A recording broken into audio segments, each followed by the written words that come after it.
আমার নাম অনুরাগ কুণ্ডু আর আমি ক্লাস 7-এ পড়ি। আর আজকে আমি প্রিপোজিশন ছাড়ছি।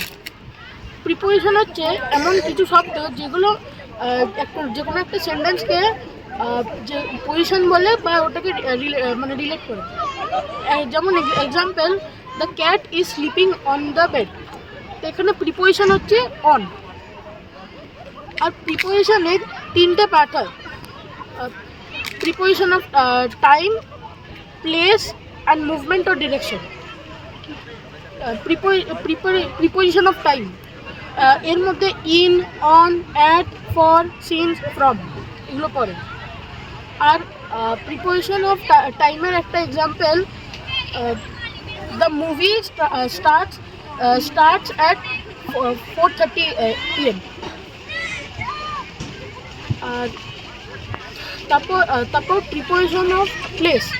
এখানে মানে যে প্রিপোজিশন অফ প্লেস মানে যে কোনো একটা প্লেসকে বোঝায়, মানে একটা অবজেক্ট বা লিভিং থিংস কোথায় আছে। যেমন